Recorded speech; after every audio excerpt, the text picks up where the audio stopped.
Hey all, it's Jody May. Thanks for joining me for another week of What's for Dinner. Hey, if you guys are new, don't forget to hit that subscribe button and click that bell so you don't miss any future videos. And if you're not new, thanks for joining me for another week of What's for Dinner. You guys, this week was super easy and super tasty. Let's get started.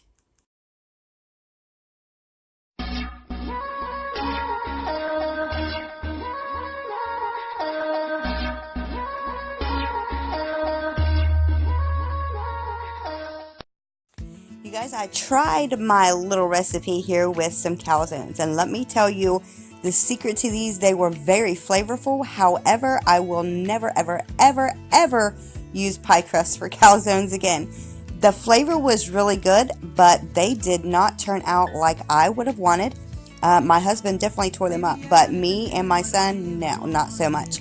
I will definitely be using pizza dough from here on just because the texture and the way that it cooks is actually a lot better, I think, in my opinion. So like I said, I will not be using pie crusts for these anymore.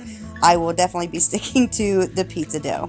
Now with these, I just went ahead and added some pizza sauce.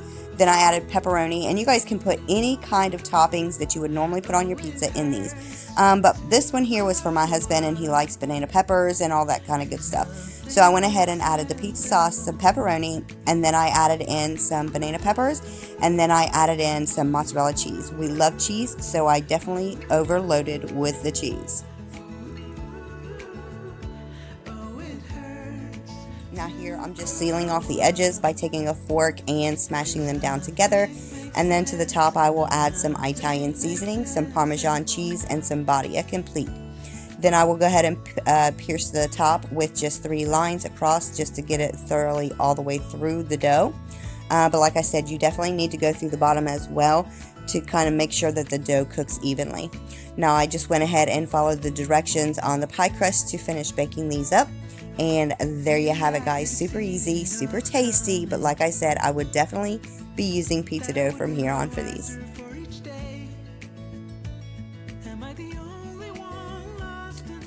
These pork chops turned out amazing, and that is some very cheesy macaroni and cheese. Now here I just have about 5 pork chops here. I added in just the ingredients that this marinade package called for. But I only used half a pack of this package just because it calls for 2 pounds of pork. But I only had 1 pound here, about 1 pound here. And then I'm just going to let them sit into the refrigerator. I didn't have them completely thawed out, so I'm trying to separate them here. I do get them separated, and then I put them into the fridge. I let them sit in the refrigerator for probably about an hour, hour and a half before I started cooking them.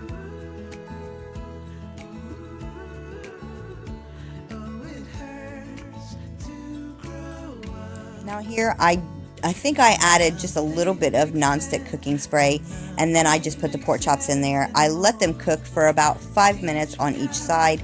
The first time before I actually flipped them was about 5 minutes, and then I wanted to go ahead and let them simmer for a while.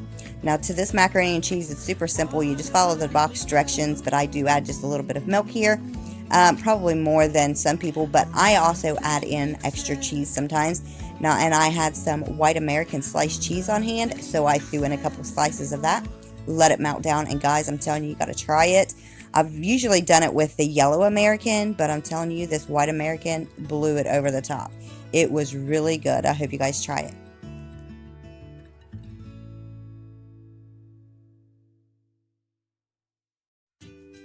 And then I just had a simple salad on the side, and I'm telling you guys have got to try that marinade. Like, it blew my mind.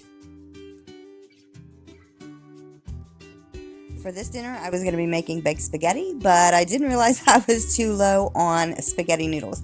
So I went ahead and made goulash anyway. Now this here, I started off with about a pound of hamburger, some Badia Complete seasoning, some Italian seasoning, some minced garlic, and probably about 3 tablespoons of minced onions.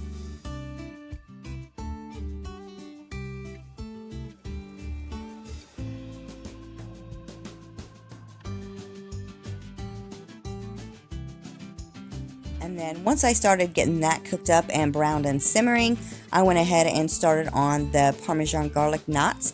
And you guys, this is super easy to make, I'm telling you. You start off with a couple of tablespoons of butter, a little bit of garlic powder, a little bit of Italian seasoning, and a little bit of Parmesan cheese, and you mix it up. You can melt this down however it soaks into the dough a lot more, and they come out very mushy. So I always use the softened cold butter. Now I just used 1 pack of biscuits. These were pre-made dough. It's super simple. And then I just cut them into 4s. And then once I cut them into 4s, I go ahead and start smashing some of the butter on each side. There is probably an easier way to do this, guys, promise. But for me, I always seem to always do things a little bit on the harder side. But all I did was roll them into the mixture, and then I put them on a baking sheet and got them into the oven. Followed the directions on them, and they were done in about 8 minutes. Now to the hamburger, I went ahead and added in 1 can of, or 1 jar, I'm sorry, of the pasta sauce, and then I had a little bit left over of the pizza sauce from the calzones, and I went ahead and mixed them together. You guys, it turned out really good. The flavor was so good, and then I used the jumbo macaroni noodles for this. And then once that got mixed up really good, I plated it and topped it off with some mozzarella cheese. And this dinner here, we had breakfast for dinner. I started off with about 8 biscuits, 7 or 8 pieces of sausage, and then I mixed up about 10 eggs with probably a few tablespoons of milk and salt and pepper to taste. And then I went ahead and mixed them up really good, got them into my skillet, and got them cooking.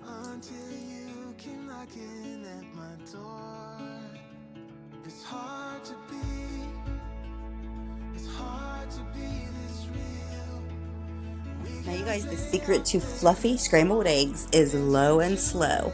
These were on about 3 to 4 in my iron skillet, and I let them simmer and cook down for probably about 8 minutes.